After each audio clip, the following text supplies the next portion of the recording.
ఓం మహాగణాధిపతయే నమః. ఓం గురుభ్యో నమః. ఓం శ్రీమాత్రే నమః. అరుణాం కరుణాతరంగితాక్షీం ధృతపాశాంకుశపుష్పబాణచాపాం అనిమాదిభిరావృతాం మయూకైః అహమిత్యేవ విభావయే భవానీం. శ్రీమాత్రే నమః. ప్రేక్షకులకి ఆ లలితాంబిక అమ్మవారి యొక్క అనుగ్రహం పరిపూర్ణంగా కలగాలని మనస్ఫూర్తిగా కోరుకుంటూ, మనం ఈరోజు ఏ నక్షత్రాల్లో ఉన్నటువంటి వారికి ఆ యొక్క దోషం ఏర్పడుతుంది. సహజంగా మనం పంచాంగాలు చూసుకున్నాం, పలానా నక్షత్రం అండి పలానా పాదంలో పుట్టారు, మరి వీళ్ళకి దోషం అంట అని అనుకుంటూ ఉంటాం. అయితే అది ఎంతవరకు ఉంటుంది ఆ దోషం?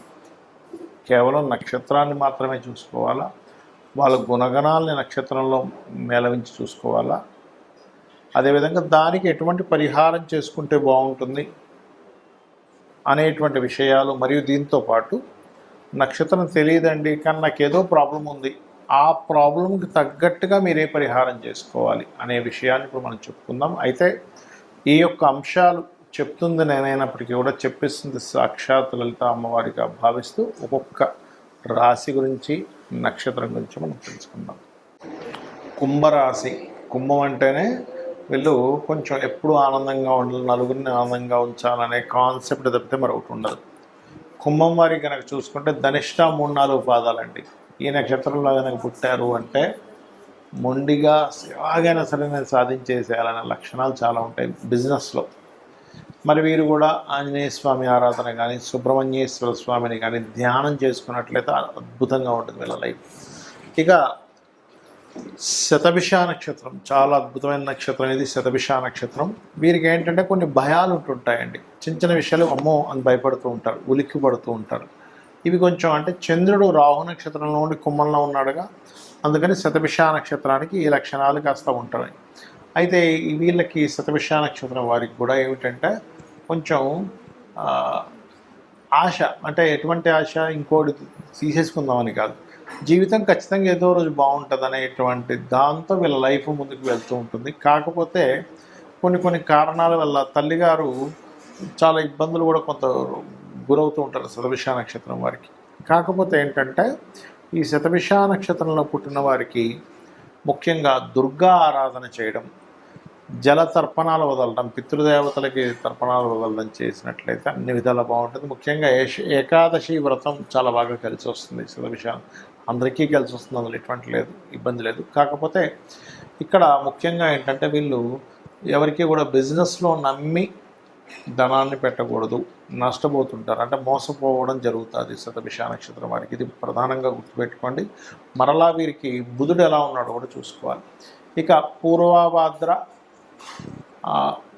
1, 2, 3 పాదాలు ఉంటాయి ఇందులో. కాబట్టి 1, 2, 3 పాదాల పూర్వభాద్ర కూడా ఎటువంటి ఇబ్బంది లేదు. నిగూఢమైనటువంటి విషయాలు, నిగూఢమైనటువంటి జ్ఞానాన్ని వీళ్ళు పొందుతారు. దత్తాత్రేయుడి యొక్క ధ్యానం చేసుకోవడం పూర్వభాద్ర నక్షత్రం వారికి చాలా చాలా చాలా చక్కటి ఫలితాలను ఇస్తుంది, అందులో ఎటువంటి సందేహము లేదు. చాలామందికి ఈ యొక్క గండంలో పుట్టాము కదా, ఇది ఎప్పటి వరకు ఉంటుందని సందేహం కలుగుతూ ఉంటుంది. చిన్నప్పుడు మాత్రమే ఉంటుందండి. 12 సంవత్సరాల లోపల మాత్రమే ఈ నక్షత్ర గండం అనేటువంటిది నడుస్తూ ఉంటుంది. అందులో కూడా శిశువుకైతే శిశు సంబంధించినటువంటిది అంటే ఏంటి, లగ్నం పాడైనటువంటి మహాదశలు రావాలి. అంటే లగ్నం మీద పాపగ్రహ సంచారము, లగ్నాధిపతి వెళ్ళి పాపగ్రహాలతో కూడి ఉన్నటువంటి మహాదశ అంతర్దశలు రావడం, దానికి గోచారం అనుకూలించినప్పుడు మాత్రమే చిన్నతనంలో అనారోగ్యంతో బాధపడతారు.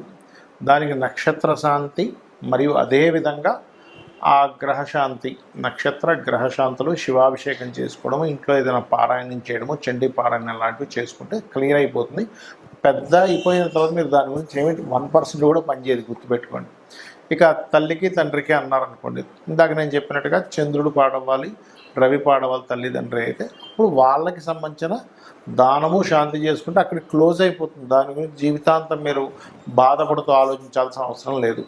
మేనమామ గండం అంటారు కొన్నిసార్లు, అప్పుడు కూడా వీళ్ళకి బుధగ్రహం పాడవ్వాలి. పిల్లల జాతకాలు బుధగ్రహం పాడవి, 6వ స్థానం కూడా పాడైతేనే.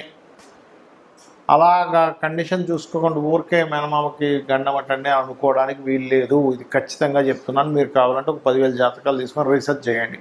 నేను రీసెర్చ్ చేసి చెప్తున్నటువంటి అంశం ఇది ఖచ్చితంగా. అలాగే మరికొంతమందికి ఎలా ఉంటుందంటే వాళ్ళకి చిన్నప్పుడు నోట్ చేయరు, కానీ వాళ్ళకి ఏదో ఇబ్బంది వస్తుందండి, నాకేదో ఇబ్బంది ఉంది, నాకు తెలియట్లేదు, జాతకం లేదంటూ ఉంటారు. అలాంటప్పుడు 2 విధానాలుగా మనం తెలుసుకోవచ్చు. ఒకటి ప్రశ్న వేసి తెలుసుకోవచ్చు, అంటే వాళ్ళు అడిగిన సమయానికి ప్రశ్నలో వస్తుంది ఒకటి. ఇక రెండవది ఏంటంటే మనకున్న సమస్య బట్టి మనం తెలుసుకోవచ్చు. అంటే ఎలాగా, జీవితంలో అనీజీగా ఉంటున్నాను, ఎప్పుడు ఒకరి మీద ఆధారపడుతున్నాను, నేను ఎప్పుడు ఎదగలేకపోతున్నాను అన్నప్పుడు లగ్నం ఎక్కడో పాడైంది, దశమం పాడైంది అని అర్థం చేసుకోవాలి. అలాంటప్పుడు మీరు ముఖ్యంగా చేయవలసింది ఏంటంటే లక్ష్మీ నృసింహస్వామి యొక్క ఆరాధన అద్భుతంగా పనిచేస్తుంది. అది మీకు లగ్నమా రాస ఏమక్కర్లేదు, లేదా హనుమత్ ఆరాధన మీకు ఖచ్చితంగా ఒక స్టేజ్కి తీసుకెళ్తారు స్వామివారు, కాకపోతే నమ్మకంగా చేసుకోండి. ఇక రెండవది ఏమంటే నాకు ఫైనాన్షియల్గా చాలా ఇబ్బంది ఉందండి అంటే మీకు కనుక జాతకం తెలిస్తే, మీ జాతకం ఉంటే కనుక 2వ భావం ఎలా ఉందో చూసుకోవాలి. 2వ భావాన్ని ఏ గ్రహాలు కవలించున్నాయి, ఏ గ్రహాల మధ్య ఉంది, పాపకత్తెరలో ఉందా, లేకపోతే దానికి వ్యతిరేకమైనటువంటి మహాదశా ఫలితాలు జరుగుతున్నాయి చూసుకోవాలి. అలాంటప్పుడు లలితా సహస్రనామాల్లో చక్కగా మీరు ఓం సంపత్కరీ సమారూఢ సింధుర వ్రజసేవితాయ ఏ నమః అనుకోవచ్చు. అదేవిధంగా ఓం ధర్మాధ్యక్ష ధనాధ్యక్ష ధనధాన్య వివర్ధనీయే నమః చదువుకోవచ్చు. అలా కాదండి, కొంతమంది అంటుంటారు ఏమండి మాకు అన్నదమ్ములతోని అక్క చెల్లెలతోనే నా జీవితం అంతా పాడైపోయింది, మరి ఇప్పుడు ఎలాగా, నాకు వాళ్ళ నుంచి ఇంక విముక్తి కలగదా. ఇక్కడ మనం అర్థం చేసుకోవాల్సింది ఏమిటంటే అసలు వీళ్ళతో ఎందుకు వస్తుంది గొడవ, పూర్వజన్మల నుంచి వస్తున్నటువంటి వాసన అది. పూర్వజన్మల్లో మీరు ఇబ్బంది పెట్టుంటారు వాళ్ళు, అందుకని ఇప్పుడు ఈ జన్మలో వారు మిమ్మల్ని ఇబ్బంది పెడుతున్నారనే విషయాన్ని అర్థం చేసుకొని వాళ్ళతో మొట్టమొదటిగా చేసుకోవాల్సిన రెమెడీ ఏంటంటే మీరు ఫస్ట్ గొడవలు మానేయాలి. చేస్తున్నా కొద్దీ జన్మలు వెళ్తూ ఉంటుంది, గుర్తుపెట్టుకోండి. అలాంటప్పుడు మీరు ఓం కర్పూర వీటి కామోద సమాకర్ష దిగంతర లేదా ఓం కనకాంగద కేయూర కమనీయ భుజాన్విత, ఇది మీకు ఏదైనా ఒక పని చేయాలంటే భయం వేస్తున్నప్పుడు కూడా జరుగుతూ ఉంటుంది. ఇక విద్య అబ్బదు కొంతమందికి, చాలామంది అనుకుంటారు ఈ నక్షత్రంలో పుట్టాం కాబట్టి విద్య అవ్వట్లేదు అనుకుంటారు. అది అలా కాదు, 4వ భావం పాడవుతుంది, గుర్తుపెట్టుకోండి.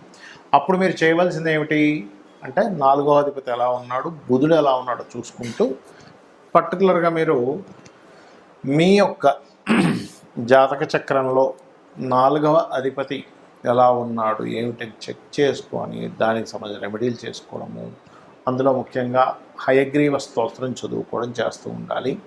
అలాగే ఓం శుద్ధ విద్యాంకురాకార ద్విజపంక్తి ద్వయోజ్వలాయై నమః చేసుకోవచ్చు. ఇక సంతానం లేదు, కొంతమందికి సర్పదోషాలు ఉంటాయి, దానివల్ల అవ్వదు, దానికి ఏమి కంగారు పడకుండా దత్తాత్రేయుడిని దిగంబర శ్రీపాదవల్లభ దిగంబర. అప్పులు ఎక్కువగా ఉన్నాయండి, అపర్ణాయై నమః.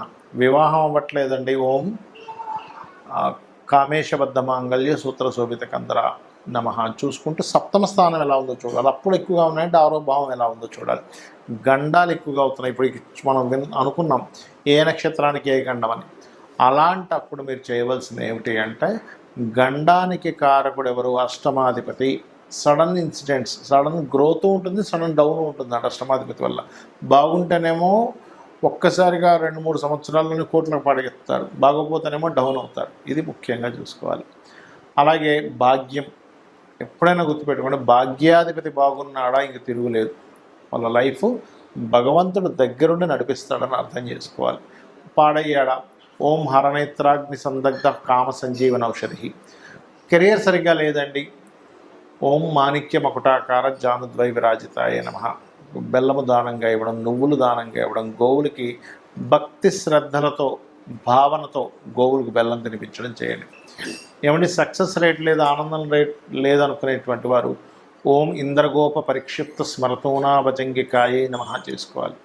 లేదంటే విదేశాలకు వెళ్దాం అనుకుంటున్నాను అన్నప్పుడు ముందు అసలు మీకు విదేశీ యోగం ఉందో లేదో చూసుకొని ఇన్వెస్ట్మెంట్స్, విదేశాలు, తండ్రి యొక్క ఆస్తి అంతా కూడా 12వ స్థానంలో ఉంటుంది కాబట్టి విదేశీ వెళ్ళే యోగం ఉందండి, కానీ ఎక్కడో ఆటంకాలు జరుగుతున్నాయి అన్నప్పుడు హనుమాన్ చాలీసా చదవండి ఉదయం సాయంత్రం.